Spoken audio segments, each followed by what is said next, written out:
Okay, this is a new recording I'm doing on the 2 curriculum projects for EDCI 503, the curriculum vision, which I'll open with, it won't take very long, and then the curriculum project, which is a curriculum development project. So that obviously will take a few more minutes. Okay, so I'm going to share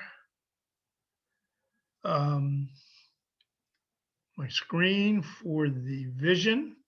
Here we go. So this one is pretty straightforward. Basically, you would write a paragraph for each of the 4 statements. The first 2 statements on your classroom and school environments, and the statement on community are actually 2 that you can utilize also in your curriculum project, okay, your development project, okay. The third paragraph would be on instructional, broad descriptions of instructional practices. Remember too, it's only a paragraph and it says your school should engage in. So this gives you a chance to go beyond what your school may be doing. If you're happy with what your school is doing, then talk about that. If you're not happy, talk about what they should be doing. But it also should be in line with your curriculum project to some degree or the other. For those who are in higher ed, instead of school, in each of these first 3 cases, it's your workplace.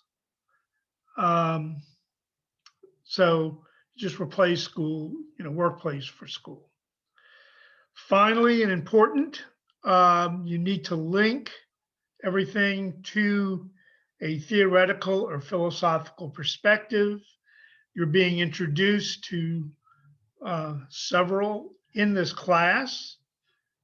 You're more than free to utilize any of those through the 3 readings in the 2 books. Also, anything in topics 1 and 2. If you're going to bring something in from outside the class, which is perfectly fine, you will then need to provide a citation, a reference for that. Okay. So that's the process for the vision. Okay, we'll stop sharing that. And I'm going to share the curriculum project. And I probably ought to put up here, hopefully let me edit here.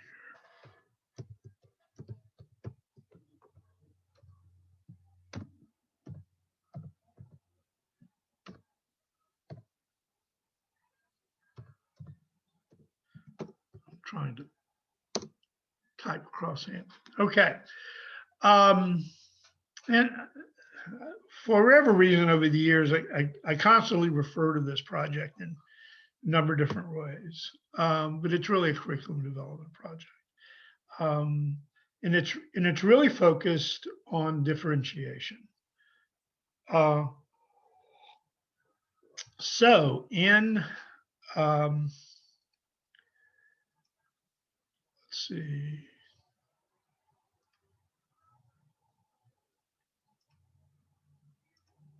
It's not letting me, I'm sorry. So yeah, in topic 8, sorry, Um,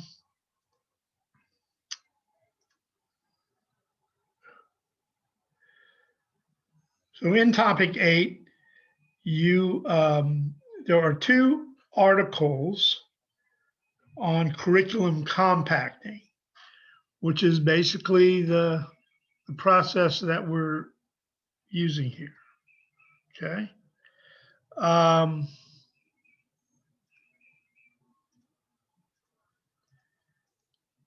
Okay, I'm having trouble getting back to my screen. Yeah.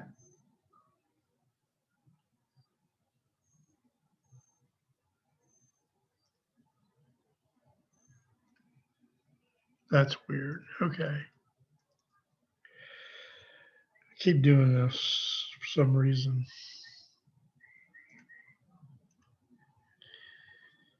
Yeah.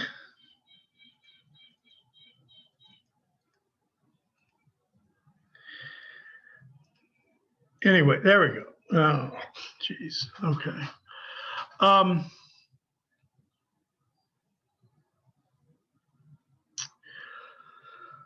So I would take a look at those 2 articles on curriculum compacting. They will help you in doing the project. Okay. I know the development, the guidelines here talks about Common Core. I really need to be talking about Louisiana academic standards. Yeah, I keep thinking I have all this edited, corrected.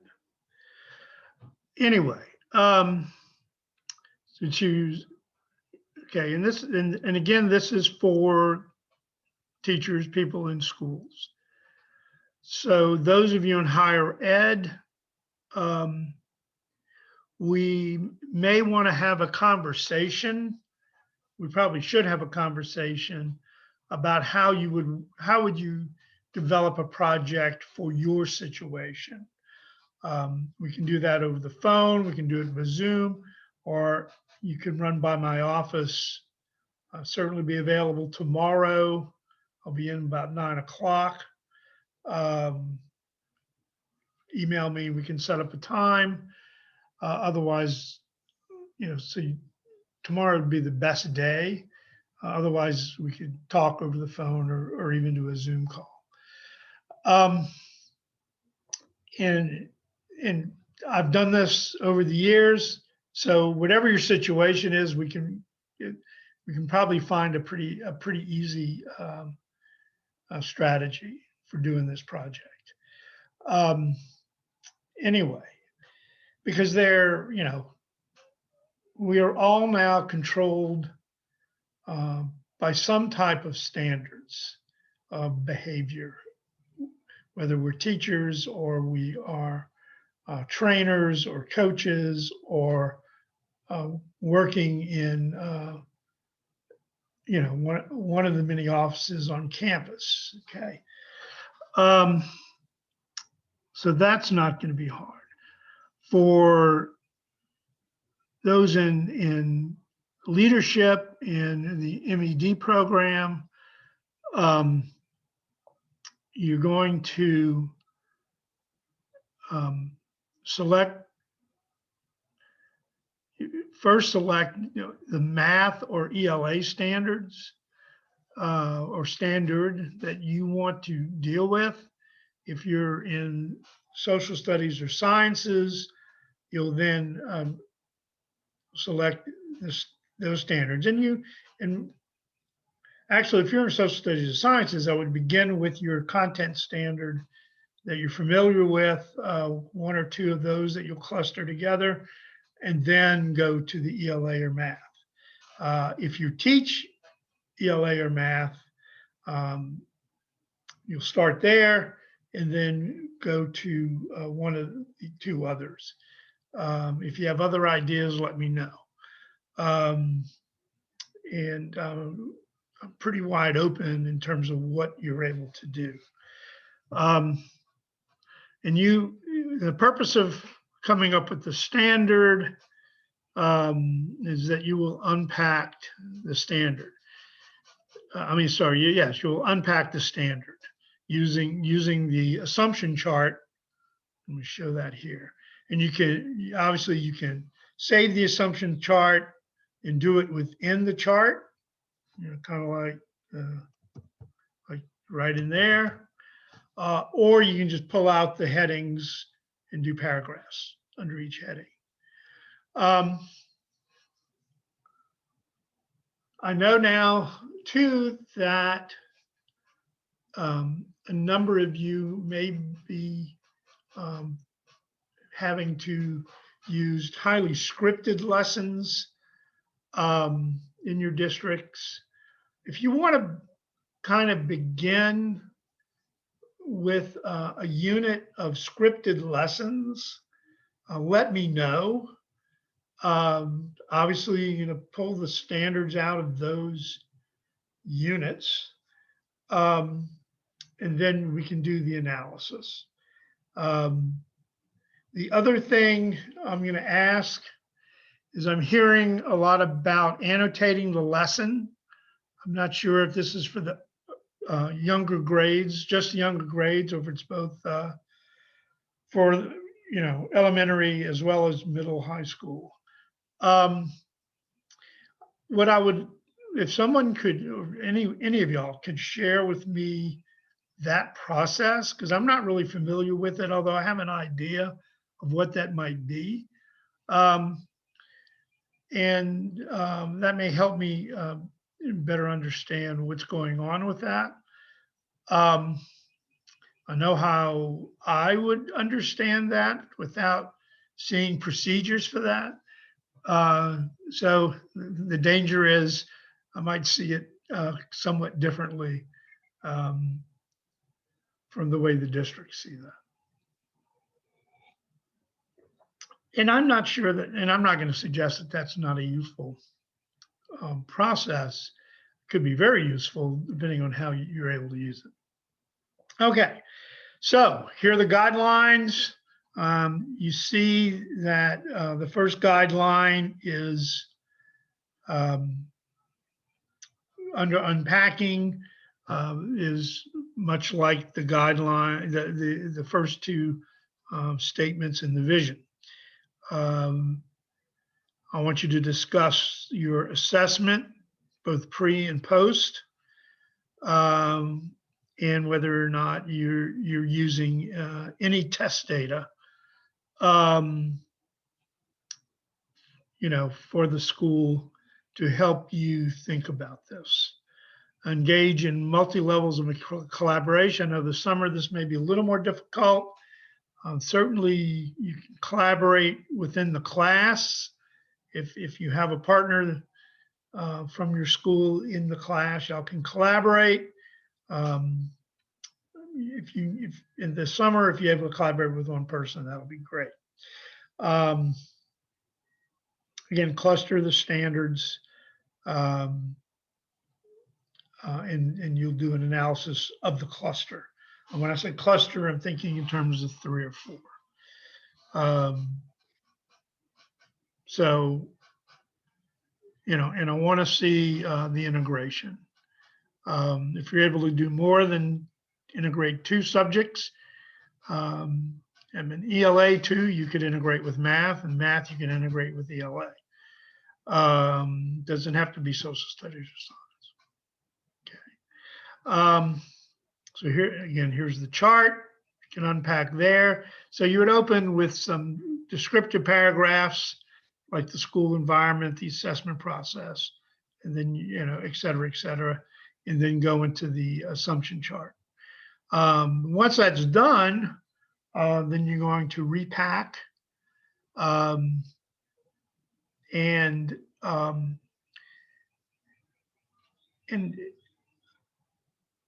you can, when you do the assumption chart, you can analyze your cluster. It doesn't have to be standard by standard. If you do it by standard, you can do that, but then there'd be multiple assumption charts. It's up to you, whatever you find most useful. And And I really want you to do this project so that it will help you in the fall for those who are in classrooms. Okay. If you're moving out of the classroom, then I would do it for your school in terms of some area of need that you may know about. Okay. So just follow the guidelines, the format, you know, the format of how you present the unit. Okay, and really think in terms of 5-day unit. If you're most comfortable with 5 lesson plans, that's fine. If you're more comfortable with doing a narrative, I'm very comfortable with that, where you're just sort of describing the activities and assessments that you'll be engaged in through those 5 days. Okay, it does not have to look like the Nichols format. Okay. Okay. Finally, and most importantly, okay, it's the key part of the my assessment is for you to reflect upon doing the project. And it's about you. It's obviously all reflection should be about you. What did you learn?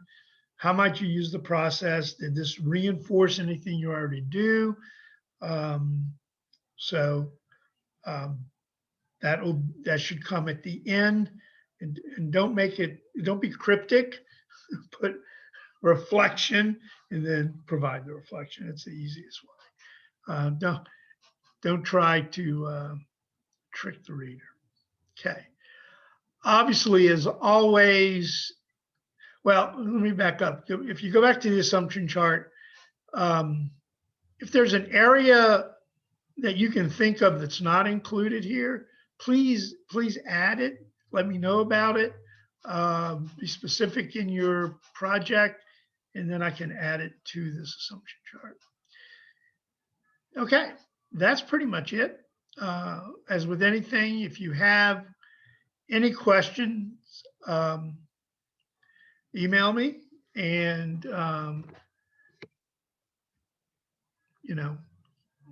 we can we'll answer those questions. Okay. So y'all have a good week. I think this is my final video. And I've looked at about half of the discussion board on topics 1 and 2. I'll finish those up today and tomorrow. So far, so good. All right. I generally don't respond. I think I did respond to one person. I'll respond to 1 or 2 more, but I don't necessarily respond to everybody. But I am looking at it. Okay. Thanks.